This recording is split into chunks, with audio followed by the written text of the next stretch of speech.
प्रदेश की किसी local train में भीड़ हमेशा सामान्य होती है। भीड़ भाड़ वाले डिब्बे, लोगों की चहल पहल, टिफिन से निकलती पराठों की खुशबू और खिड़की से झांकती धूप। लेकिन उस दिन के स्लो पैसेंजर डिब्बे में एक नजारा अलग था।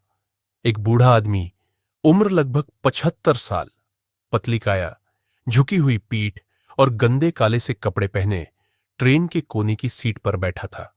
उसके हाथ में एक पुरानी पिट्ठू थैली थी और आंखों में थकान की परछाई। उसकी चप्पलें टूटी हुई थीं और चेहरा ऐसा जैसे जिंदगी ने कई सफर उसके शरीर पर लिख दिए हों। वो चुपचाप बैठा था, किसी से नजरें मिलाए बिना, खिड़की से बाहर देखता हुआ। पास बैठे यात्री भी उसे देख रहे थे, लेकिन किसी ने कुछ नहीं पूछा। ट्रेन ने स्टेशन छोड़ा ही था कि एक आवाज गूंजी, टिकट, टिकट दिखाओ। टीटी, ट्रेन टिकट एग्जामिनर, उम्र लगभग 40, साफ सफेद शर्ट, काली पैंट और कंधे पर बैज, तेज चाल में डिब्बे में घूम रहा था। एक एक करके टिकट जांचते हुए उसकी नजर बूढ़े आदमी पर पड़ी। ए बुढ़े, टिकट है क्या? उसने रूखे स्वर में पूछा। बूढ़े ने धीरे से कहा, बेटा, टिकट नहीं है, पैसे नहीं थे, लेकिन मुझे इटावा जाना है, वही मेरी बेटी है, बहुत जरूरी है। टीटी ने छिड़कर कहा, जरूरी सबको होता है, लेकिन ये ट्रेन फ्री में नहीं चलती, समझा?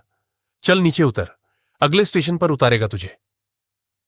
डिब्बे में सन्नाटा छा गया। कुछ लोगों ने नजरें चुराई, कुछ फोन में उलझ गए। बूढ़ा हाथ जोड़कर बोला, बेटा, मैं स्टेशन पहुंचते ही बेटी से पैसे मंगवा लूंगा, मैं वादा करता हूं। लेकिन टीटी का मन पत्थर हो चुका था। जितना तूने टिकट बचाया है ना, उससे बड़ी कीमत अब तू चुकाएगा, बेइज्जती की। उसने जोर से सीटी मारी और गार्ड को बुलाया। अगले स्टेशन पर उतार देना इसको। भीख मांगने वाले सब ऐसे ही आते हैं ट्रेन में। देश को मुफ्तखोरों ने बर्बाद किया है।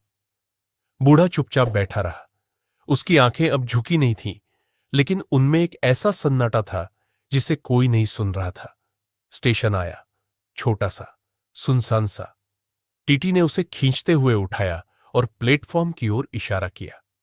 उतर जा, यहां से अपने इटावा चला जा, पैदल। बूढ़ा धीरे धीरे उठा।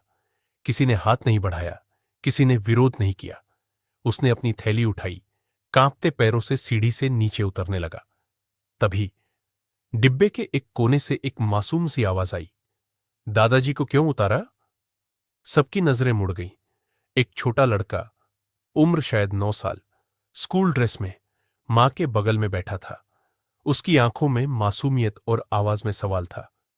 उनका टिकट नहीं था बेटे, टीटी ने गुस्से को दबाते हुए जवाब दिया। बच्चे ने मां का पर्स खींचा और कहा, मम्मी, आप हमेशा कहती हो ना कि बड़ों की मदद करनी चाहिए, तो हम क्यों नहीं कर सकते? उसने मां की ओर देखा, फिर सबके सामने जाकर कहा, मैं उनके लिए टिकट खरीदूंगा, मेरी गुल्लक में पैसे हैं, प्लीज आप अभी के लिए दे दो, मैं घर जाकर वापस दे दूंगा। डिब्बे में एकदम सन्नाटा था। बच्चा, टीटी की जेब में जबरदस्ती कुछ पैसे ठूंसते हुए बोला, प्लीज अंकल, दादाजी को मत उतारो। अब टीटी के चेहरे पर भी झिझक थी। एक पल को वो रुका, फिर नीचे उतरते हुए उस बूढ़े आदमी के पास गया। टीटी के कदम भारी हो चुके थे। वो प्लेटफॉर्म पर धीरे धीरे उतरकर उस बूढ़े आदमी के पास पहुंचा, जो अब भी एक पुराने बेंच के कोने में बैठा था, थका हुआ, लेकिन आंखें अब भी उम्मीद के इंतजार में थीं। टीटी ने कुछ पल चुप रहकर उसे देखा, फिर गला साफ करते हुए कहा, बाबा, चलिए वापस आइए, बच्चे ने आपका टिकट ले लिया है। बूढ़ा चौंका। उसने धीरे से टीटी की ओर देखा। कौन बच्चा? वो छोटा सा लड़का, स्कूल ड्रेस में। उसने आपके लिए पैसे दिए। आपकी जगह कोई और होता तो शायद चुप रह जाता, लेकिन उसने नहीं किया। बूढ़े की आंखें भर आईं। उसके होंठ कांपे, लेकिन वो कुछ बोल नहीं पाया, केवल हाथ जोड़कर सर झुकाया, मानो अपने जीवन के सबसे बड़े अपमान और सबसे सुंदर क्षण को एक साथ देख रहा हो। डिब्बे में जब वह वापस चढ़ा, सबकी नजरें अब उस पर थीं, लेकिन अब उनमें तिरस्कार नहीं था, संकोच और शर्म थी। वो बच्चा वहीं बैठा था, अब मां के कंधे पर टिका हुआ। बूढ़ा उसके पास गया, धीरे से झुका और कांपते हाथों से उसका सिर सहलाया।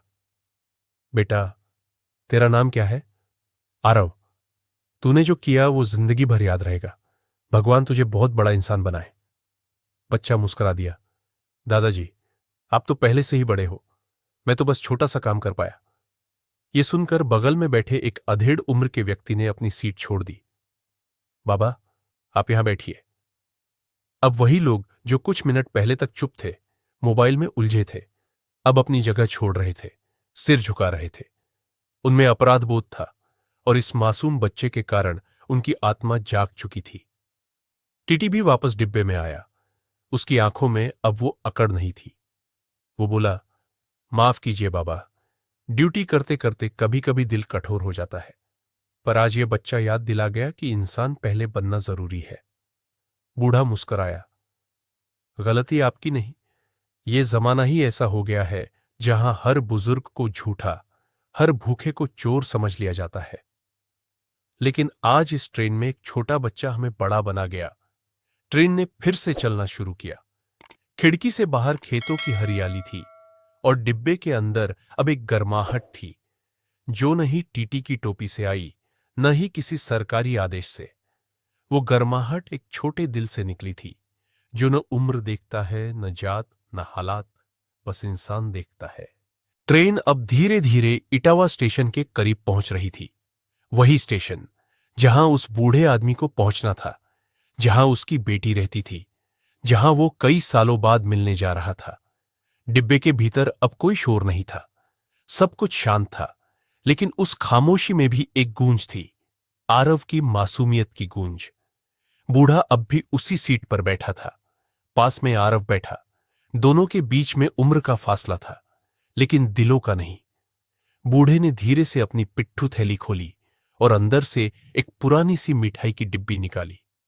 बेटा आरव, ये मैं अपनी बेटी के लिए लाया था, लेकिन अब लगता है इससे पहले तेरा हक बनता है। आरव ने पहले मना किया, लेकिन बूढ़े ने मुस्कुराकर उसके हाथ में रख दिया। तूने मेरी इज्जत बचाई है बेटा, मिठाई तो बहुत छोटी चीज है तेरे सामने। पास बैठी आरव की मां अब तक ये सब देख रही थी। उसकी आंखों में नमी थी। उसने अपने बेटे को सीने से लगाया। आज तूने मां को सिखाया है कि इंसानियत क्या होती है। ट्रेन ने सीटी दी। इटावा स्टेशन आ चुका था। बूढ़ा खड़ा हुआ, कांपते हाथों से अपने बैग को ठीक किया और दरवाजे की ओर बढ़ा। लेकिन एक पल को वह रुका, मुड़ा और पूरे डिब्बे की ओर देखा। आज मैं जा रहा हूं, लेकिन आप सबके चेहरे याद रखूंगा। मैंने देखा कि चुप रहना आसान होता है, पर आज एक छोटे से बच्चे ने सिखा दिया कि बोलना जरूरी होता है जब किसी के साथ नाइंसाफी हो। शुक्रिया आरव, और शुक्रिया आप सबका कि आपने इंसानियत की आवाज सुनी।